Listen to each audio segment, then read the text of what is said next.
So like Arvind said, thanks for joining. Really happy to see so many people here this morning again, as we kick off our webinar series. For those of you who've been before, which I think a lot of you have, nice to see a lot of repeat customers for this event. We do this in season. So what we normally do is Thursdays about this time, 10 a.m. Singapore time. So for those of you in other markets like Malaysia, Philippines, you're generally same time zone, so no problem. For those a bit further far, I know Australia, you start it's a bit later, maybe closer to lunch for you.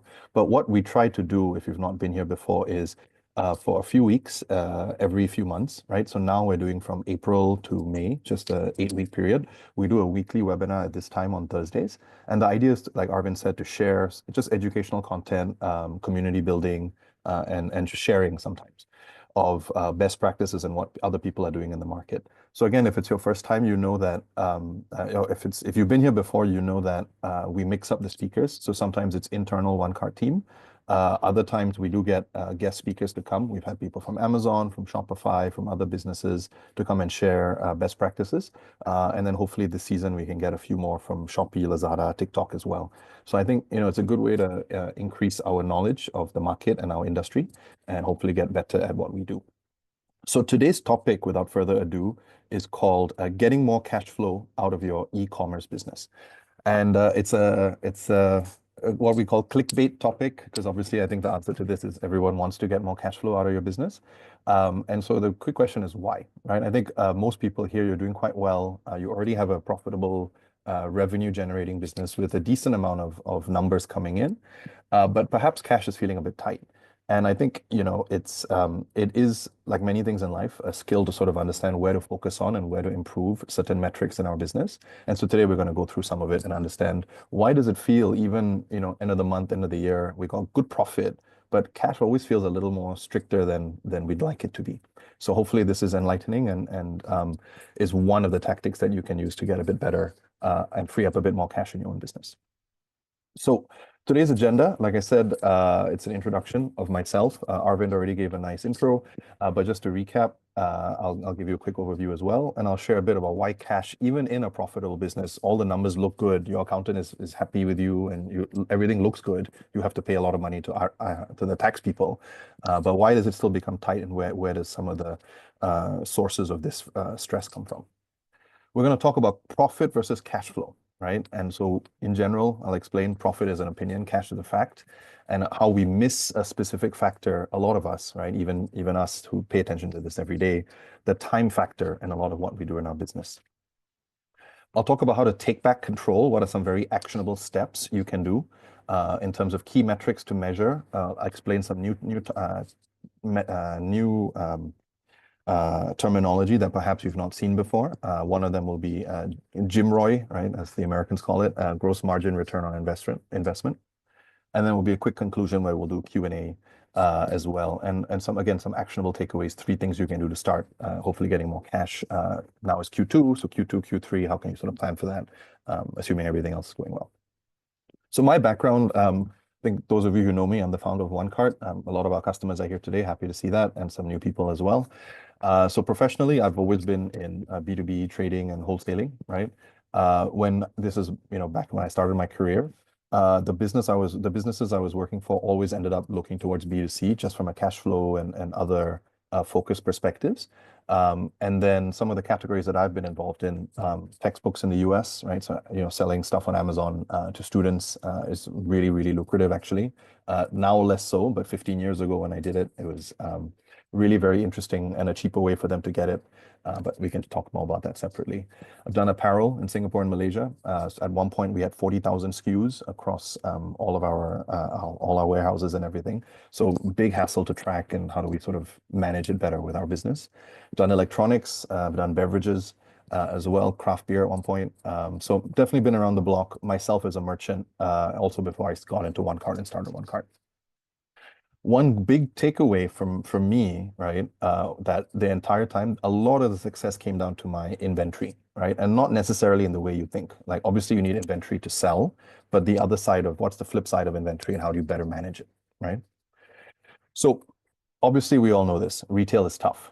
right? And it's getting tougher, right? If hopefully you don't read the news too much, but I'm sure everyone's been seeing what's been happening the last few weeks. And the reality in 2025 is that obviously gravity is back. And obviously top of mind for everyone is tariffs, right? Big, big, big impact to all our numbers and everything on the back end. Obviously, costs are going up, but as a result, so are expectations, right? Consumers more than ever always have other places to spend their money, right? People might do experiences, even if they continue to buy products, physical goods, they may not buy from us. And if they do want to buy our products, they may not buy from us directly, right? Lenders, we all know this, especially if you have working capital or credit facilities, they're getting even stricter with loans and even payback periods because they themselves are struggling to make money. If you saw the news in Singapore, at least for those of you based here, that all the bank stocks have been down this week. So they themselves are very stressed about what's going on and what they can do to make their money back. Suppliers want more money up front. Again, combination of tariffs and again, how you ship. Basically, it's changing, it's tightening all our cash flow requirements everywhere. And of course, market competition is heating up. At one point, I've been doing a talk like this for many years. At one point, interest rates were zero when I first started doing it. I'm old enough to remember when interest rates were not zero, right? And as a regular course of fact, there's still this hope that maybe things will get cut down, maybe with some of the market turmoil this past week. Today, things are back up. But unlikely that they're going to go back to zero where they were. There's just too much knock-on effects, and so it's unlikely going to be happening. So the moral of the story, as we all know, is that cash is king, right? It's always been king. It's always been something that we need for our businesses. And the relevance to us is that inventory is where our cash is, right? So let's do an inventory quiz just to sort of drive home this point, right?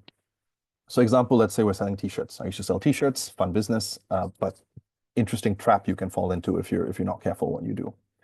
So based on market knowledge and historical performance, I forecast that I'm going to sell 10 t-shirts this month, right? That's my forecast for April 2025.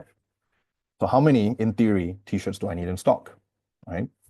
Now, it's not a trick question. You would probably need 10, right? Or a bit more than 10 to allow some safety stock. But the moment I add some variation, what if there's 6 colors? How many do I need then? Right? Is it 10 times 6, right? Is it a bit more than that? Is it less? Now, if I add even more variations and I say each t-shirt color has 4 sizes, right? So what's my stock level? What is my predicted forecasted level of stock that I should keep to accommodate all the sales that I think I'm going to be selling to make sure that I'm not underselling and not reducing the amount of sales I'm supposed to get this month? Is it 10 times 6 times 4, which is 240? Do I really need 240 pieces of stock in order, just based on my forecast of 10 t-shirts this month?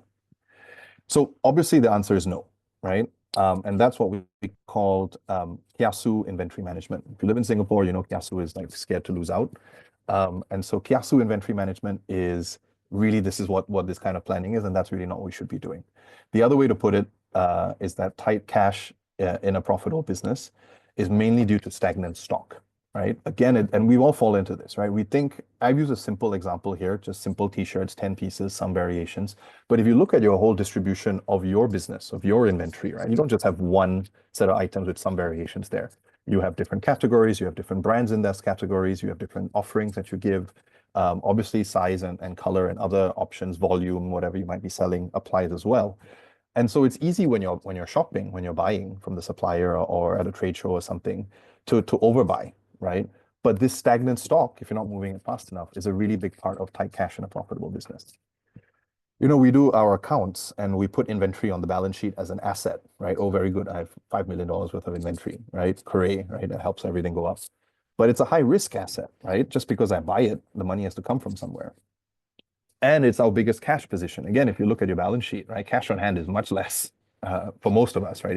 If you have it reversed, please let me know. I would love to invite you to do a webinar on how you can manage that in a way. It is our biggest cash position, right? Because all that money is locked up in there, right? And again, to drive home this point, let's do a simple example with a company called Golden Umbrella Private Limited, right? So again, we talked a bit about kiasu inventory management. Toyota, if you know, has just in time, right, production. That is just in case inventory management, which is not a good way to do it, right? So let's talk about Golden Umbrella as a simple example, and let's understand how this is going to feel when we start planning how we should forecast and what we should have in our stock on hand. So imagine our first day of business is Jan 1st, 2025. We run a company that sells golden umbrellas. We have one SKU, and the best thing about it is that it's an umbrella made of gold, right? It rains in Singapore, so it's good to have that, right? Literally one single SKU, quantity one. Somehow we are the only buyer of this around the retail of this around the world, and there's only one piece in existence, right? The retail price, because it's made of gold, is $100,000, right? The cost price, we managed to get it from a supplier, some mine factory in China, perhaps. Cost price is 30,000, right? Assume again, all tariffs, everything is inside. So this is the actual cost price.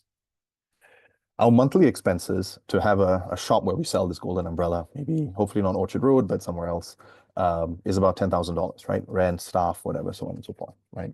Maybe an office.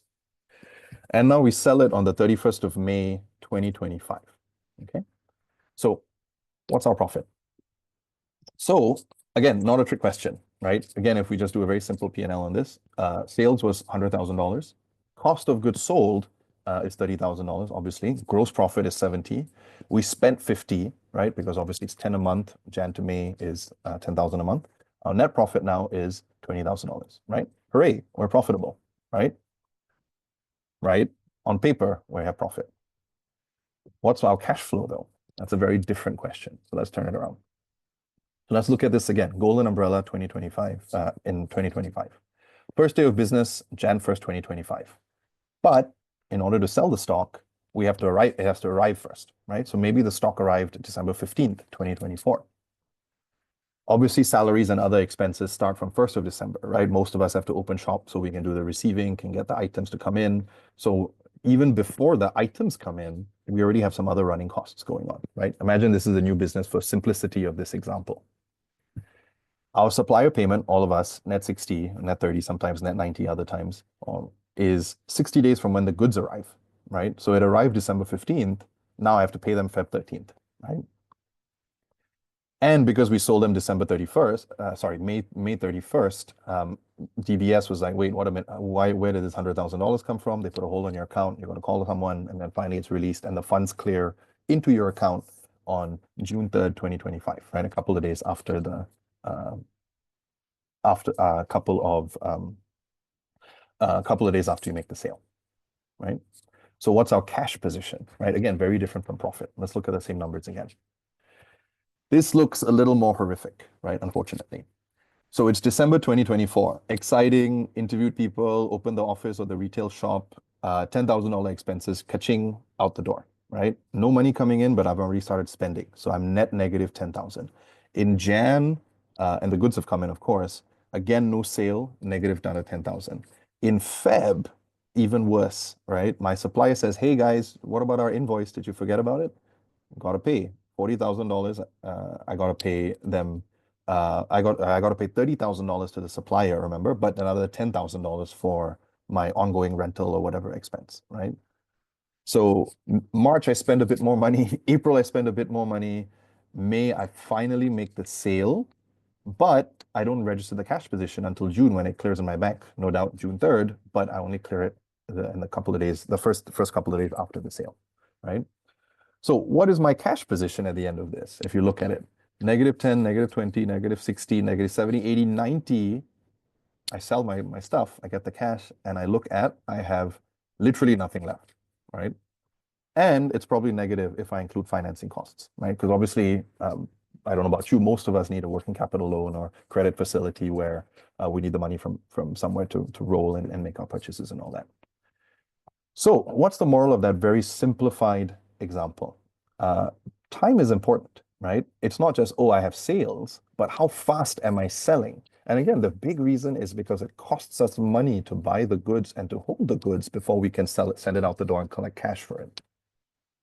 So let's take the same example and try and have a happy ending. What if we can sell this a bit faster? So let's go back to my friend Golden Umbrella. First day of business, Jan 1st, everything is the same. Stock arrived December 15th. Salaries and expenses come in from 1st of December, right? Supplier payment due net 60, right? Again, all the same facts on the ground, except we managed to make the sale on Jan 30th, right? So 30 days after the first day of business, right?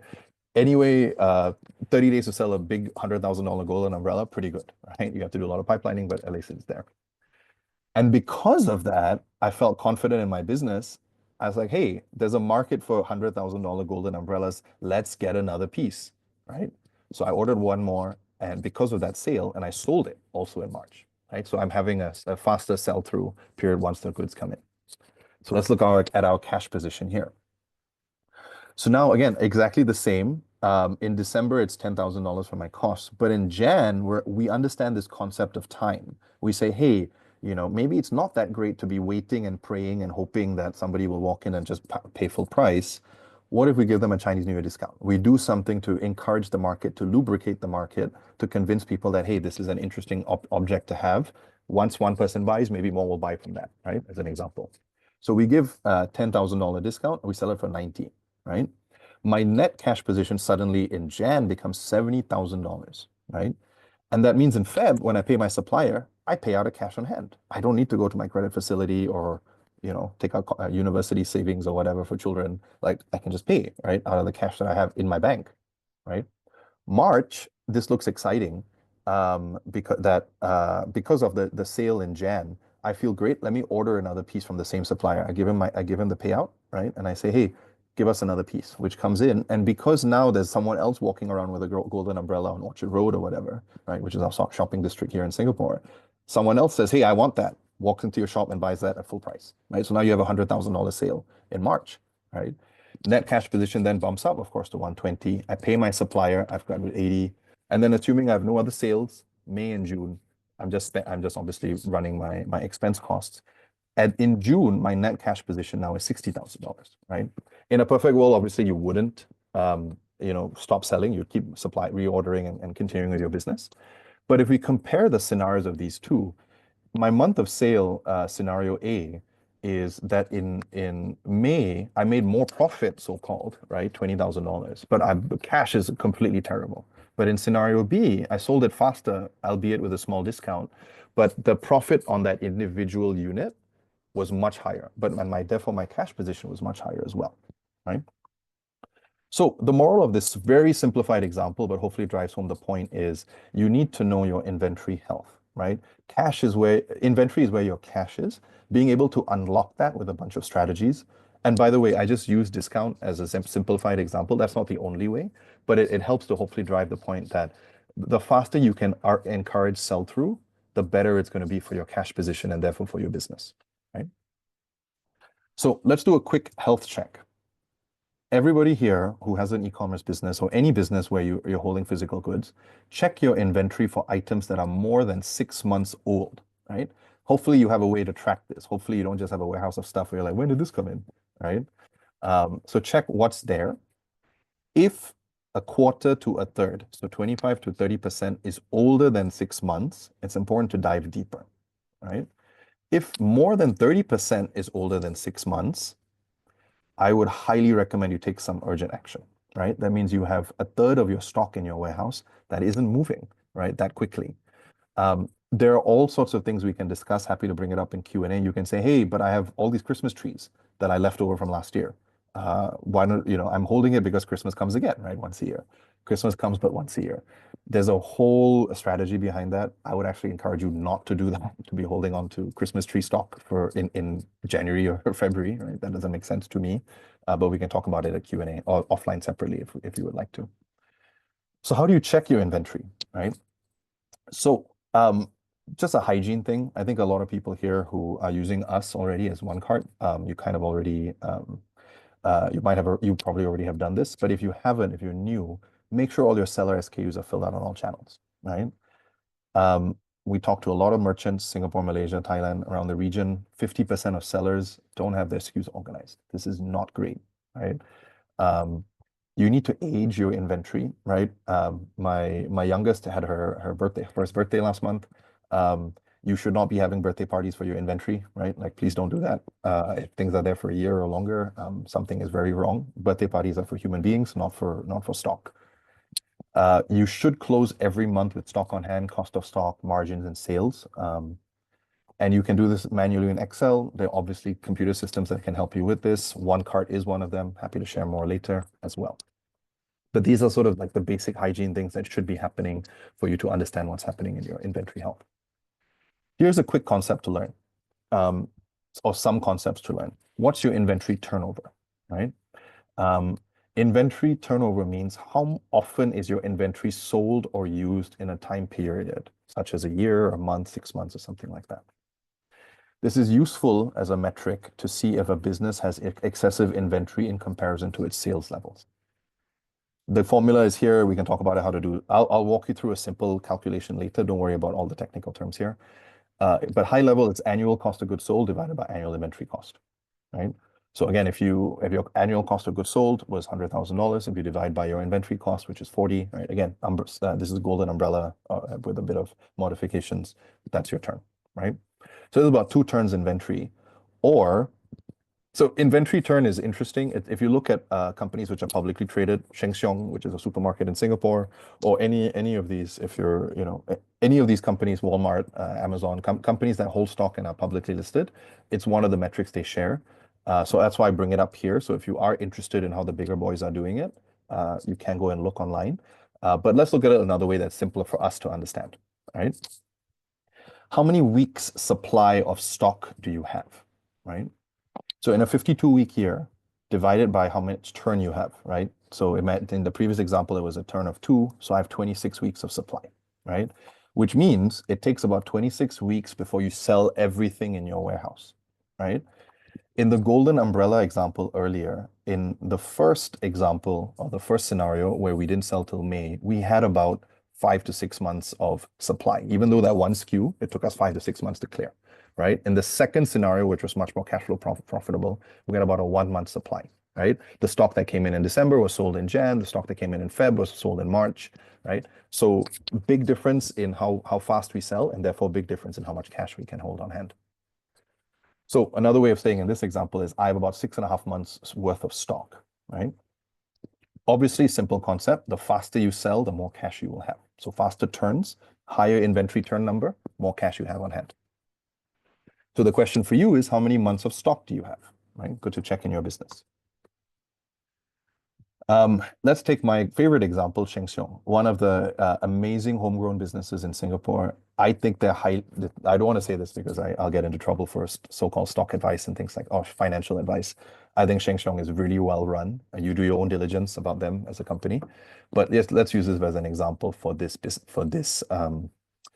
inventory example, inventory story. So for Sheng Siong, right?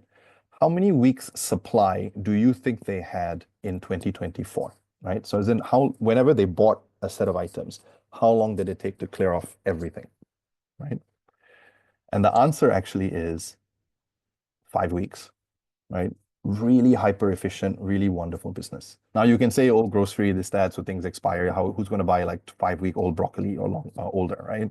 Sure, but think about the stuff that's not that perishable, right? Think about detergent, think about diapers, think about all the stuff that canned goods, right? That doesn't expire like that. Overall, across their business, it's 5 weeks, everything compressed, right? So very, very impressive. How do you see this? So go to tradingview.com as an example. You can find the company. They're a listed company here in Singapore. They can toggle to annual. There's a quarter by quarter and biannual. So toggle the view to annual. You can see that in 2024 it was 10.44. When I started doing this 4 years ago, this talk, I always use Sheng Siong as an example. It's always hovered between 10 and 11, right? So it's basically fantastic, right? 4 to 5 weeks, boom, boom, boom, boom, boom, everything is cleared out. So in a 52-week period, if you take 52 divided by 10.44, it's about 4.98. They only have about 5 weeks supply of everything across everything in their business. Yeah. And as a result, you've seen this in the news, they get huge bonuses, right? Even all the regular workers, right? So not just, oh, the boss took a lot of money and the boss lives well, right? Stuff you can find online of their house and things like that. But they take care of the team very well, right? Every single staff gets like a year and a half, this was in 2020. You can find more updated pictures about this. Because they've got cash on hand and very healthy cash balances, they can do a lot as a business, right? We'd all love to do that with our own, right? So what's health check number 2? How do we do that? What was inventory turn for your business in 2024? And let me show you how to calculate that quickly. So simple concept. Hopefully you know this. What's your opening stock value on 200 1st of Jan 2024? So first day of the year, what was your opening stock cost? What was your closing stock at cost at the end of the year? Example, let's say it's $300,000. Add them together, divide by 2, right? Because two figures you're dividing, 250, and that's your average inventory cost. Take your full year cost of goods sold, right? So across all of your sales, what was your actual cost of goods sold figure for that? Divide the 2, and then you'll get your term. This is a simplified example. Look in your own books for this. Your accountant might know this. Hopefully, you're already calculating it. There are also online calculators that you can find to plug in and do stuff like that. But find your inventory turn, right? Good to understand what you're doing for your business. Again, you can use Excel. Some software does it automatically, so on and so forth, right? So how do you improve turn, right? So great. Oh, Raoul tells me to sell faster. How do I do that, right? I mean, obviously that's a key part of this, right? A big thing, and there's a few things here. I don't want to spend too much time on these. These are all individually webinars we'll cover at another point. If you're interested, tell me. What are getting some discounts from your suppliers, right? Because again, then your cost goes down, right? Pricing mechanisms, right? Where you have faster sell through and therefore your turn goes faster, right? Traffic visibility growth, like whether you're on marketplaces, you're on .com, if you're doing remarketing, right? Using nice tools out there. There's a ton of great software. If someone's already visited you, how do you retarget them to sell again, right? Traffic, remarketing growth, visibility growth, bundle strategies. How do you put stuff together that's slower moving stock with faster moving items, right? You obviously go to the supermarket. With kids, I spend a lot of time in the supermarket, obviously. You'll see things like bundled together, buy 2, get 1 free, or certain flavors of snacks or something are packaged together with the main flavor, right? Because they want things to move faster, right? So a lot of bundling strategies you can do. Smarter purchasing, right? Understanding what's moving, what's not. Just objectively cutting back on things that don't move as quickly, so on and so forth, right?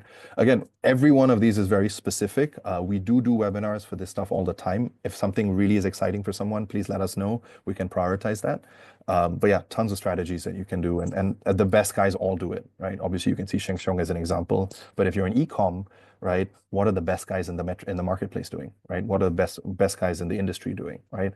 A lot of them have a combination of these tactics and strategies, and that's why they can have really high cash flow and really high turn in their business. Another concept to learn, GMROI, right? Gross margin return on investment. I call it GMROI because GMROI is a little bit of a mouthful. It's the return on cash you're investing in your inventory, right? So I've always looked at this, right? Even in my businesses previously when I was a merchant, we're all business people, we're all traders, right? So whether you're buying stocks or property or whatever, you're trying to get a return on the cash you have, right? You're putting it somewhere and hoping for a return. So how do you calculate that for your actual e-com business or your trading business, right? Again, don't worry about the calculation here. We'll do a simple example in a bit. Just take your annual gross margin, divide by annual average inventory cost. Assume these are the figures. What you're trying to find is that for every $1 that you invest in inventory, what is your return, right? For those of you who are marketers on this channel, you already talk about ROAS, right? Return on ad spend. If I spend $1 on Facebook or Meta ads, how much can I get back in terms of sales, right? You need to be doing the same calculation for your inventory purchases, right? Your supplier, the people who liaise with your suppliers, your merchandisers, or whoever does the work, they should know this figure, right? And you should be asking them, hey, I'm giving you X to invest in inventory. What's our payback period? What's our return? Obviously, logically, right? If it's less than 1 means you lose money. For every dollar I spend, I get 50 cents back or 95 cents back in sales. I shouldn't be buying this stuff, right? Something went wrong somewhere, most likely pricing, right? You should aim for at least 2, but check your category benchmarks for the ideal scenario. Again, this is a super simplified example, but to drive home the point, right? If you put your money in UOB, which is a Singapore bank, now they're saying for up to so many dollars, you can get 3 to 4%, right? So the example here is 1 to 1.0 something. We're not playing this game, right? We care about magnitude increases. That's why we do business, right? So I need to double the money that I put in at least to talking top line sales, not profit, right? But top line sales, if I put in a buck for inventory, I need at least 2 back or hopefully more check your category benchmarks. Here's some I just pulled out from retailowner.com. Again, Google it, you'll find it very easily. Some industries are slower, furniture, for example, right? Not everybody buys a couch every month. But overall, as a business, they should be clearing stock quickly, right? Relatively quickly. Convenience, as we can see, is pretty high, 6 to 7 times a year. And you can see then by, Sheng Siong, right, the supermarket, how much higher they are, right? By then so-called benchmark, right? So based on your category, look it up, do your calculation and see where do we stand, and then say, okay, well, how do we then start to understand to improve this, all right? Returns are key, right? I mean, why do we do all this? Not for charity, right? We have a choice of where to put our cash, right? If we're not earning enough in our business, why bother with all the hard work, right? Dealing with customer queries, supplier issues, tariffs, markets up and down, platform up and down, extra fees, sometimes staff issues, warehouse issues. Why would we bother all this? We have to make a good enough return, right? This is from a while ago when interest rates were ticking upwards, where the alternatives became easy, right? It said, hey, if I spend $100,000 in inventory, or I spend $100,000 in a fixed deposit, obviously apples to oranges, but am I getting actual profit, 4,000 out of it if it's a 4% fixed deposit rate after a year? You'd be surprised at how there are a lot of players in the market that don't know these figures. And actually, because they're in more precarious positions, if you get your business organized in the right way, you'll just do so much better, right? It's actually interesting how precarious a lot of players in the market are. So it's important to understand these concepts and really think like a business person. Obviously, at one point UOB was giving us a very good rate. Now, of course, it's back down again. But anyway, simple to illustrate the concept. Where do you put your cash? So let's do a quick quiz. All right. What does not appear on your end of year P&L? Okay. Is it A, sales? Is it B, discounts? Is it C, time the items took to sell? And of course, just very quickly, because I want to get to Q&A, answer is C, time, right? P&L is great, but the business people, we need to run the business, not the accountants, right? Just because the accountants tell you, oh, we need to do this, that, and everything, follow their legal advice. But in terms of where to drive the business, right, and how fast to do things and what to do, you need to have your own set of metrics that supplement and support what you're seeing in P&L. P&L doesn't show you time, right? At the end of the year, I made $1 million of sales, profit was X, fantastic, but cash position, which of course is balance sheet, but give yourself that visibility into your own business, right? We can talk about this separately. I like to make my accountant give me reports very often. If you use manual software or you're doing like very basic work, you're a bit visibility is not as high, but I think weekly is very, very good to sort of understand what's your sell-through, what's your time, things like that. I think it's just very, very helpful. Quiz number 2, which of the following are important to monitor and track in your business? Is it A, sales? Is it B, inventory turn? C, gross margin? This is a trick question. Obviously D, GMROI. This is a trick question because answer is actually E, everything, right? All of these should be numbers you have at your fingertips, right? It shouldn't be like, well, what were our sales yesterday? Or how do we do last week, right? So again, if I ask you, right, simple health check, what were your sales like on Shopee and Lazada combined from last week, right? Monday to Friday or Monday to Sunday, let's say, right? And if we get even more specific, what were your sales, for example, on for brand A versus brand B, or category A versus category B, right? What was your gross margin for those sales? 4/4 was obviously relatively recently, the sales day in Singapore and Malaysia. How did you do, right? What was your gross margin for those sales with all the discounts and the vouchers and things like that? What was it? Can you calculate GMROI perhaps for that time period, right? And we say all of this because ultimately we do all this because we care about our exit strategy, right? And that's an open question for us as business owners, for all of you who are listening today. What's your exit strategy, right? Hopefully this is you. I'm not there yet. I would like to be obviously at some point, but hopefully this is you at some point, chilling in a nice villa somewhere. I have no idea where this is, but I like the picture. What would you like to do with your business as your e-commerce business? Is it A, sell it for a lump sum, right? A lot of people look at that and say, hey, I've got a business. Is it worth anything? How do I get the valuation out of that? What about me? I have kids. Maybe you do too. Maybe you want to grow it to a nice thing and have it as something for the next generation to run, right? You have your own brand, you have your own setup and structure. Maybe it's something that, the next generation can pass on, right? You can pass on to the next generation. Maybe you want to earn passive income, right? Again, if you have all the levers dialed in, right? You don't, and it doesn't need you as a business owner. You effectively retreat back into just being a shareholder. Yes, you were the initial operator. You started it, you built it, you hired all the people, you were the one doing all the main merchandising, supplying, and all that. But if you build it up with all the levers, maybe now you can step back and just be shareholder while your staff do the work, and everybody wins, right? You work on stuff that is more interesting to you for this new period of your life, and your staff all get paid well because, Sheng Siong, right? Like you have the guy is not there, right? Every day the bosses, in the same way that his line staff are, right? So maybe you wanna take a step back, and your staff also are working in good jobs with healthy salaries and feel happy in a business that's working well. And maybe you want to keep running and growing, and like again, Sheng Siong, right? And there are a lot of companies that become public, and have a different stage at that point, right? Again, if you have all the metrics dialed in, what's the next step for you? So whatever your goal might be, and again, everyone has a different goal in life, and that's fine. It's critical to make your business sellable by having the right systems and metrics in place, right? So again, I said earlier, go and check how some of these listed companies report their data. What do they say, and what are the things they look at, right? And are you doing the same for your business? You might be 1,000 times smaller. Like, who cares, right? Just because you're only doing like 20, 30,000 a month in GMV for now, doesn't mean you can't get to 100, right? If you get to the first 20, you can get to 200, right? At that point, you've already cracked the code. It's just a matter of like, how do you dial the rest and get to the next level? And once you get to 200, you can get to 2 mil, right? It's really, the problems are different and the strategies are different, but you're in a place now where you can scale, right? You got to have systems for that. It's never too early to plan. And your business can be a money-making machine, right? It really should be, right? It shouldn't be this thing where every month you feel like I'm supplementing a little bit. On paper, we are making profit, but why am I stressed all the time, right? It really should be something that you aspire to in that business, okay? So 3 things you can do today, right? Just to share. Make sure that your SKUs are set up properly in all seller centers, right? Start aging your inventory and calculate average inventory cost each month. Calculate your actual gross margin weekly and start tracking inventory turn and GM ROI for your business, okay? You need to do this, right? You really need to do this. If you don't have this, you don't have your structure to move things forward. And if you don't have it, then all the other stuff that you want to do with your business is going to be much harder to achieve, right?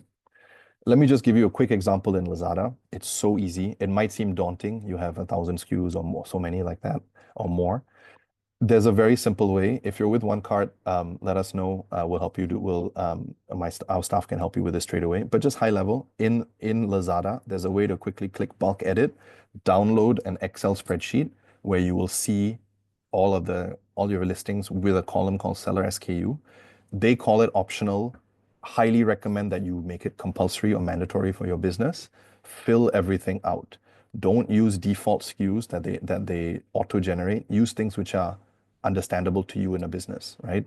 For me, this was from my business last time. KBBA was Kentucky Bourbon Barrel Ale, 355 ml, so single bottle, right? I can tell straight away, even after all these years, I haven't sold this product in 6 years. I know straight away what this item is, right?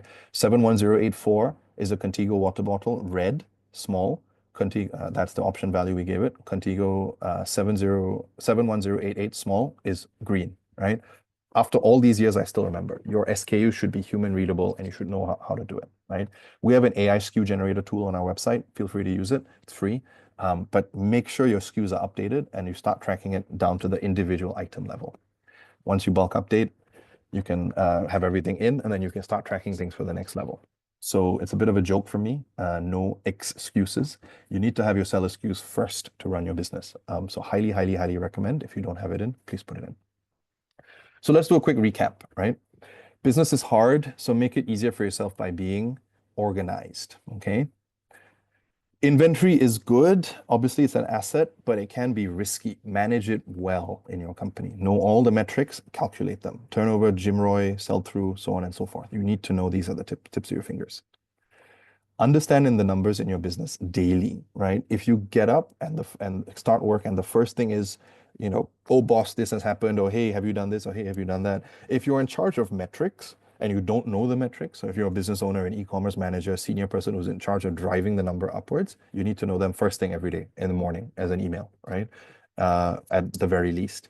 And if you don't, it becomes harder to plan your day, plan your week, and know how to drive the car, okay? You're driving a fast car, so make sure you have the tools to do it safely and well. Highly, highly, highly recommend getting that organized in your business. So all of this obviously is a nice way to intro into OneCart. So if you're not using us yet, I think those of you who do use us already see a lot of the benefits and sort of what we can help you visualize and run in your business. But just a quick intro. So I started OneCart for my own merchant business. Obviously, like I said, we were running at a different scale, at a pretty big scale. Needed some organization in our backend, and we were blind, right? It was sort of things were happening, but we felt so messy and disorganized in the backend. OneCart I wrote a lot of the initial code to get started. Is a all-in-one solution to manage your e-commerce business. This picture is a good visual. It just connects all of your different channels into one system and everything flows in, and then you can really start to manage and monitor, update and organize your sales channels, your inventory, your prices, everything for your business day to day. Manage inventory, orders, listings. It's a cloud platform. Everything is synced up. Everything's really easy to use. And the whole idea is to make it easy for you to know what to do, so then you can actually take the effort and time to do it, and you're not spending all this time manually collating data and doing all these random things that perhaps don't really benefit your business. Highly, highly, highly really believe that you will be successful when you do the right things in your business, right? Business in many ways is not complicated. It's just knowing what to do and doing them. Where people fall down is two things. Number one is they don't know what to do, which is a question of learning. With the internet, with the right communities, you can really learn most things today, right? The second thing then is just grinding and doing it, right? Executing, right? You can know what to do, but if you don't do it consistently and effectively over 6 months, a year, 18 months, it's not going to happen, right? You can't, example, monitor inventory for 1 month and then forget about it, right? Or like set up your SKUs today, but when the next shipment then comes in, you don't set it up, right? So two things, knowing what to do and just doing it consistently as a discipline. You can be successful when you do that, right? So that's it for me today. Thank you so much for joining us. Feel free. There's quite a lot of you on the webinar today. So if we can't get to you in questions, it is Q&A now. So happy to share. But if there's anything that perhaps you're feeling a bit shy or you got to drop off quickly, feel free to reach out to us. We're always happy to hear from you. WhatsApp, email, phone call. We can do Zooms as well. I'll meet you in person if you're in Singapore or Malaysia. And then check out our website, right? There's a lot of material there to help you with your business. Anything that we can do to support, please let us know. And I hope this was a useful webinar for you. Ready to take your e-commerce business to the next level? With OneCart, you get effortless inventory syncing, streamlined listing management, and seamless multi-platform integration. Don't just take our word for it. Hear from our happy customers. Experience the OneCart difference and start your free trial today. Simplify your workflow, grow your business. OneCart, your all-in-one e-commerce solution.